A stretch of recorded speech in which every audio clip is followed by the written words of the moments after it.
All these bones have been kept in the museum's special temperature-controlled storage unit for decades, unexamined. But now they're being brought out for another look at them. For the first time in their history, the museum has granted access to Jumbo's skeleton for scientific analysis. And I'll be joining an international team of researchers as they attempt to answer some of the mysteries that still surround this giant. 2, 3. One of the important things about collections, and the reason the museum has great collections like this, including Jumbo, is that technologies come about that allow you to relook at these specimens in ways you never imagined before. Among the team carrying out this first ever full survey of Jumbo is Dr. Richard Thomas, a researcher of ancient animal bones from the University of Leicester. While the scientists across the Atlantic begin their study of Jumbo's bones, I am looking through the archives of the London Zoo to try and trace his story from Africa to Britain and ultimately to America.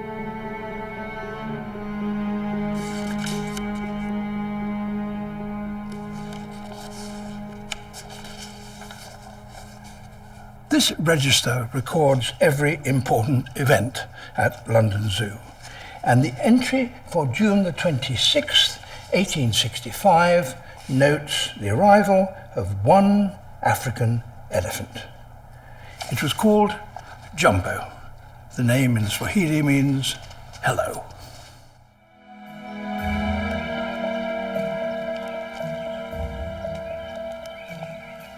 During the 19th century, new zoos across Europe and North America were looking for spectacular exhibits that would attract visitors. Elephants were an obvious choice.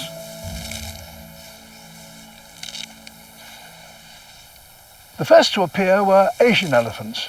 They are found in India eastward to Southeast Asia. And as far as the visitors to the London Zoo in Victorian times were concerned, they were the biggest animals they had ever seen. But his arrival happened to coincide with a relatively new technique called photography, and that would help to immortalize him. Throughout this rich visual record of Jumbo's life, the image of one man occurs again and again and again. He was a man whose life became totally bound up with Jumbo's. His name was Matthew Scott, Jumbo's keeper. Scott was known to be a difficult man with no close friends, and he was no expert on elephants, but he did have a deep empathy for animals of all kinds. Within hours of meeting, man and beast had bonded, and unusually for a working man of the time, Scott wrote an account, an autobiography of his life with Jumbo. This is it. There have been lots of books written about Jumbo, but this is by far the most touching and first-hand. Here's Scott describing his first meeting with Jumbo. I thought I never saw a creature so woe-begone. The poor thing was full of disease, which had worked its way through the animal's hide and had almost eaten out its eyes. Scott now set out on his mission to raise the young elephant. It was the beginning of a truly remarkable relationship. But what could be the cause of his nighttime outbursts and terrible acts of self-harm? Maybe his bones back in New York could contain some clues. I join Richard and John as they examine the most impressive part of Jumbo's remains, his huge skull. One of the first things we see when we look at his skull is just how malformed his teeth are. Yeah. I mean, we can see this tooth here is really curved in this direction. and on the other side it's curved again. So they should have been straight, shouldn't they? Yeah, you wouldn't expect to see the tooth bent in this kind of way in a normal, healthy elephant. We can think of elephant teeth a bit like conveyor belts. So they have 6 teeth, but only ever one of them will be in wear on each side at any one time, and another one will be coming in underneath and behind it to replace it at the time at which that tooth falls out. When that tooth doesn't wear down enough, what happens is it gets stuck in the mouth and it stays there. But the other tooth carries on developing and moving up behind it. And because it's softer, because it hasn't formed properly, what happens is it hits the tooth that's impacted and bends out of shape. You can see right here that there's this gap. All that sweet food and other inappropriate diet that Jumbo was having could have gotten stuck and even gotten into the root and the gum, where infection could have got started, or at least inflammation. Probably pretty painful, I would think. So Jumbo had terrible toothache? Yeah, I'm afraid so. Oh, poor old thing. There is no doubt that Jumbo was held in deep affection by the general public, but his bones suggest that he was, in effect, being harmed by those who adored him most.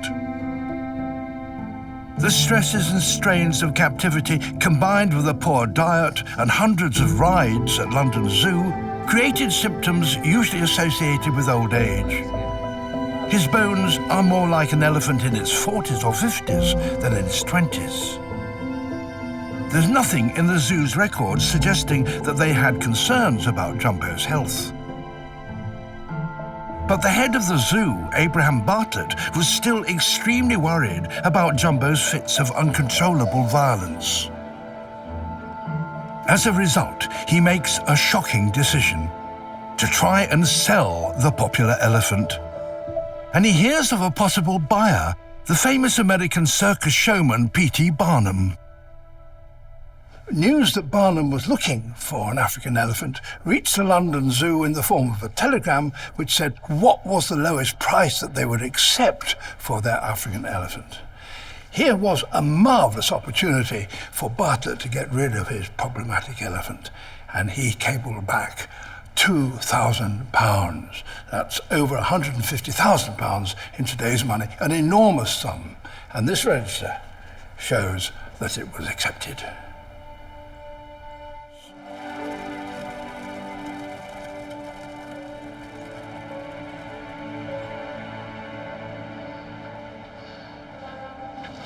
Jumbo arrived at 5 o'clock in the morning down here at St. Catherine's Dock.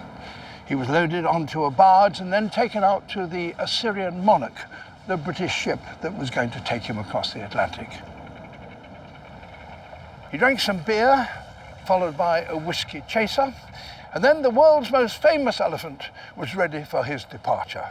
As the ship slowly sailed down the Thames, thousands lined its banks to wish him well. The publicity surrounding his departure had not gone unnoticed on the other side of the Atlantic, and would ensure that a huge crowd would be waiting to receive him.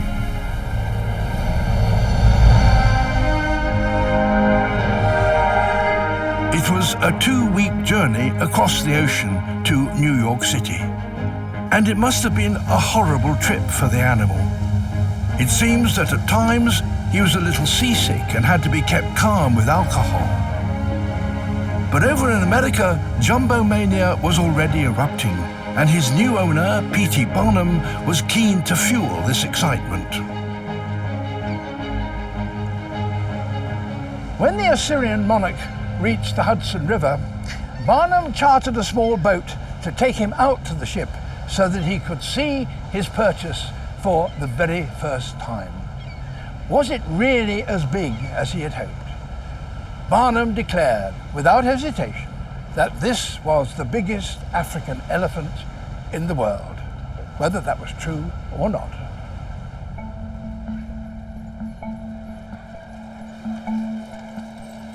To discover how big Jumbo really was, we can turn to his bones again.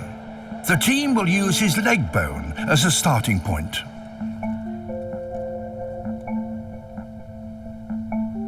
So one of the things we can do is we can take the femur, so we can take the leg bone, this bone here, yeah, and we can measure the length, because this is the bone that is the longest bone in the elephant's body, and it gives us a good indication of how tall Jumbo might have been. So how long is it?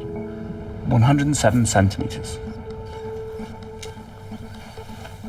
So the circumference is 39 centimeters. We can estimate his weight at around 6,000 kilograms. That's not obese for his height. Jumbo is measuring in at 3.2 meters tall. And we know how old he was. And we know how old he is, and that's really, really important. We know he's 24 at the time of his death. What we can establish is what a normal wild African elephant should be at shoulder height at that age. And that would be about 2.7 meters. So 3.2 meters. He's 3.2 meters. Pretty tall. Actually, that's 20% different. That's an enormous difference. Yeah, Jumbo was taller than he should be for his age. Wow. That's surprising. Jumbo is about 20% taller. Yeah, 3.2 meters is what he really was at the shoulder, and instead what he should have been for a wild African elephant at 24 years of age would be more like 2.7. Really? So He's a leggy elephant for his age. But that didn't stop his American owner, P.T. Barnum, from finding new ways to promote his biggest elephant. And a remarkable opportunity soon arose.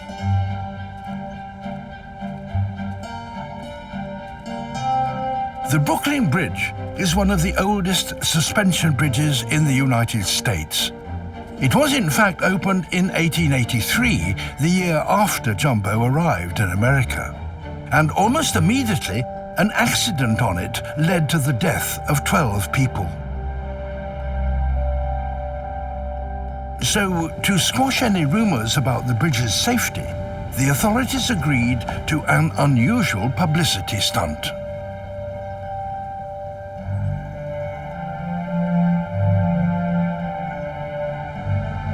On the 17th of May, 1884, thousands of people lined these banks to see 20 elephants led by Jumbo marching across the bridge.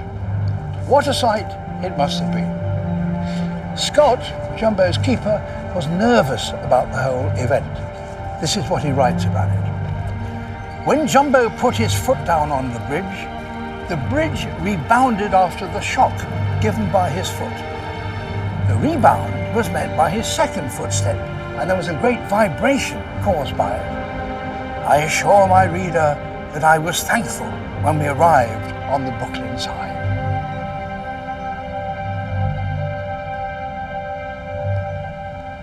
Although Jumbo goes back to touring with the rest of the circus, all is not well.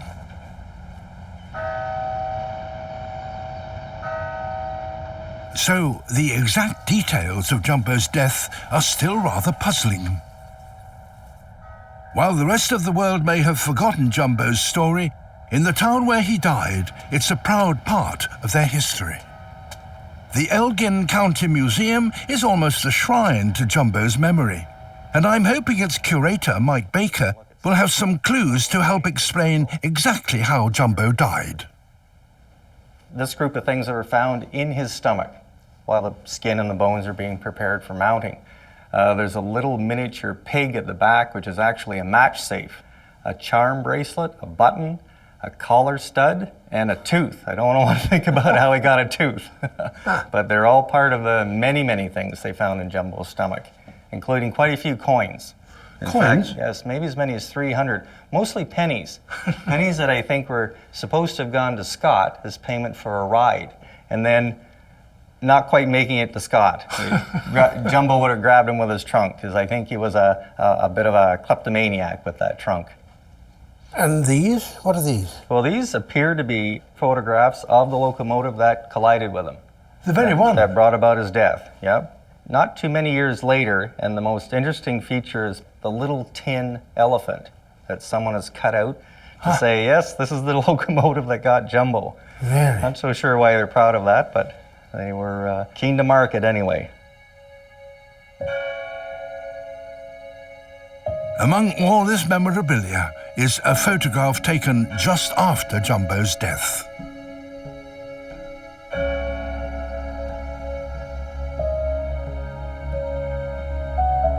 This is a much enlarged version of the photo that you often see of poor dead Jumbo. It's taken about a day after the accident. It's Scott at his head and one of the owners of the circus, Hutchison, lying against him. And it's interesting to see in this photograph, now that it's blown up, you can see a series of abrasions on his hide, and it matches up very nicely with the one good graphic from soon after the collision. Mike has come across an image of Jumbo that I've not seen before. It was discovered in an antique print gallery in Washington and is now on loan to the museum. And it is the final piece of the Jumbo jigsaw. It's probably the best depiction of the actual collision with Jumbo. This was done by an artist possibly on the site about 3 days after the collision. It matches very nicely with the photographic evidence, and you can see the engine coming up behind Jumbo, so causing the abrasions that you can see in the enlarged photograph. It's the same point of contact. So here is Matthew Scott, having failed to signal to the locomotive. That is the circus train with the boxcar that Jumbo was going to get into. Yep. And the locomotive was outrun him and hit him in the rear, and that's the end of poor Jumbo. Exactly. Not what Barnum said. No, not at all. So Barnum's story was a complete invention. Pure bunkum, as you would probably say.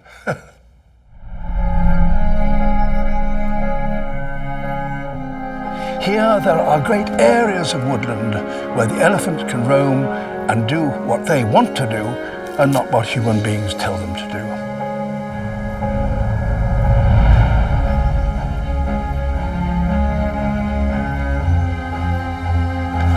Jumbo's life was cut cruelly short, but these elephants will have a chance of having a long and peaceful end to theirs.